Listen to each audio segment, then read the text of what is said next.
আসসালামু আলাইকুম। Blog with Mimi and আবি চ্যানেলে আপনাদের স্বাগত। আজকে একটা নতুন ব্লগ নিয়ে হাজির হয়েছি।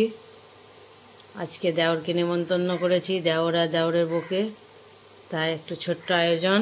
এখানে বিভিন্ন রকমের হালুয়া করে নিয়েছি।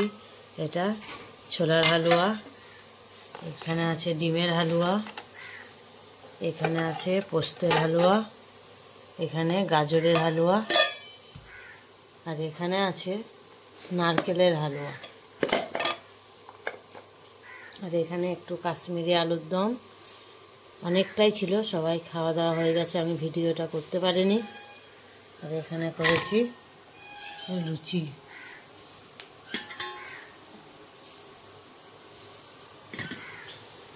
তো দেওরের বইয়ের খাওয়া হয়ে গেল, আমাদেরও খাওয়া দাওয়া কমপ্লিট। আর এখানে আমি রান্নার কাজে চলে এসেছি। এখানে ফুলকপি ভাজা হচ্ছে।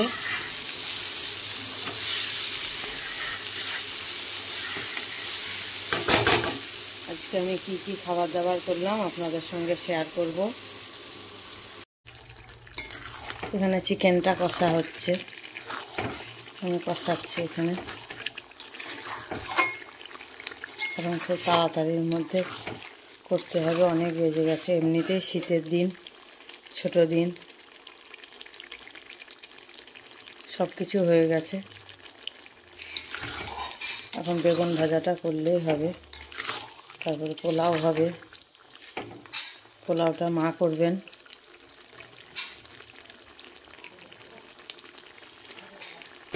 এখানে কিছু বেগুন ভাজা হচ্ছে, এখানে বেগুন ভাজাটা হয়েছে, আমি তুলে নেব। হচ্ছে এদিকে পোলাওটা রেডি হয়ে গেছে, এটা মা করেছেন। এখানে আমি তরকারিগুলো বেড়ে দিয়েছি। এখানে ছোলার ডাল, বেগুন ভাজা, মাংস, এখানে ফুলকপি ভাজা, এখানে আলু ভাজা, এখানে টমেটোর টক, একটু চাটনি, আর এখানে স্যালাডটা আছে, এখানে দিয়ে দেব। আর এখানে দেব মাটন, মাটনটা দেওয়া হয়নি, এখানে দিয়ে দেব। এখানে দিয়েছি। আর পোলাওটা, মাটনটা এখানে আছে, দিয়ে দেন। একটু পাঁপড় ভেজে নিলাম, পাঁপড় ভাজাটা দিয়ে দেব। সব কিছুই হলো, একটু পাঁপড়, ওখানে দই আনিয়েছি, দইটা দেব। এখানে দইটাও দিয়ে দিলাম। দেওরের বউকে বললাম মিষ্টি, কিন্তু ওরা তো মিষ্টি নেবে না, মিষ্টি ওরা খুব কম খায়, ঠিক আমার মতো, মিষ্টি খেতেই চায় না। এখানে পাঁপড়গুলো একটু রোদে দিয়েছিলাম, বয়ামে ভরে নেব পাঁপড়গুলো। সব কাজই তো করে নিতে হবে। এবার আস্তে আস্তে কাজগুলো সামলে নিই, একে একে এটা ওটা করে।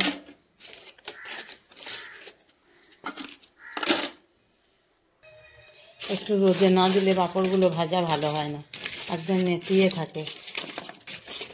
তার জন্য পাঁপড়গুলোকে এরকম একটু কড়মড়ে করে নিলাম।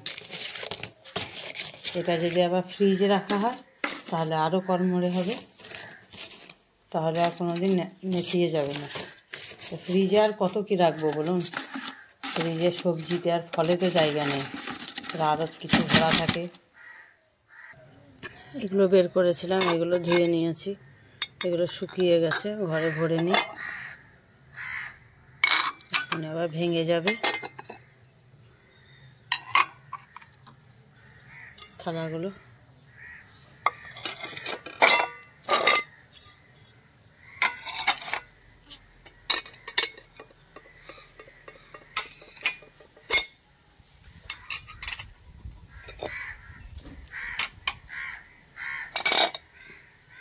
এগুলো আবার খুব সাবধানে করতে হয়,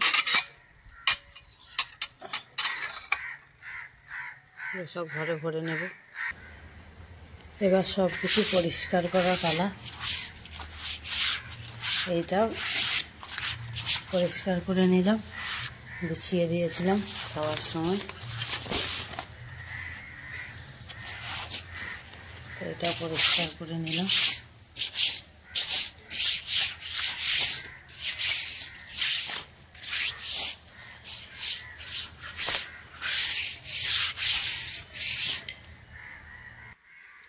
বিছানার ওপরটা কেমন করে অগুছালো করে রেখেছে।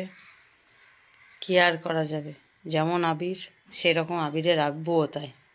এখান থেকে এসে সব সোয়েটারগুলো সব খুলে এখানে রেখে দিয়েছে। সব আমাকে আর গোছাতে গোছাতে আমার একদম আমি ক্লান্ত হয়ে গেলাম। কি অবস্থা!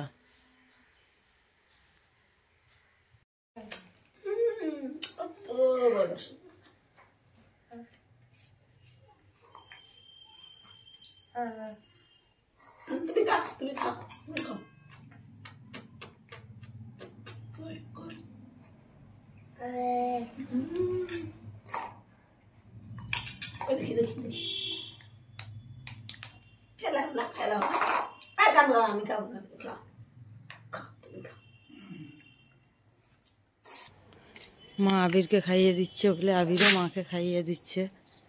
ও আবার এখন খুব পাকা হয়ে গেছে।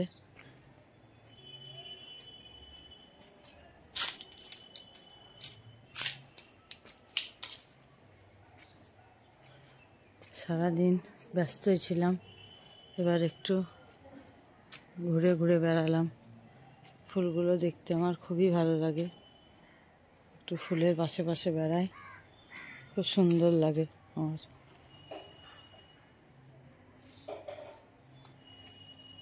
আর সন্ধ্যাবেলায় চা খাওয়ার পালা, চা করে দেব সবাইকে। আবিরকে দুধ খাইয়ে দেব আর সবাইকে চা করে দেব। আবির এইদিকে দুধু খাবে আর সবাই চা খাবে। মিমির শরীরটা একটু খারাপ, মিমি আবার শুয়ে আছে। হঠাৎ করে শরীরটা খারাপ হয়ে গেল। আবিরের একটা জুতো কিনে এনেছে, সেটা পিক পিক করে বাজছে, সেটা পরে এখন আবির খুব খুশি।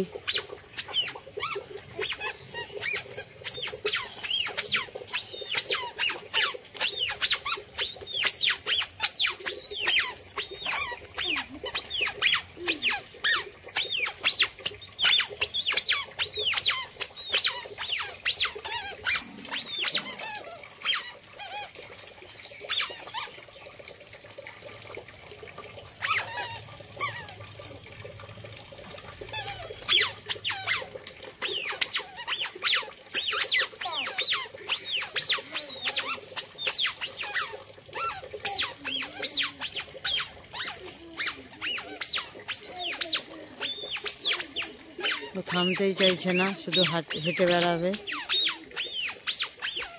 জুতোটা পেয়েও প্রচুর আনন্দিত।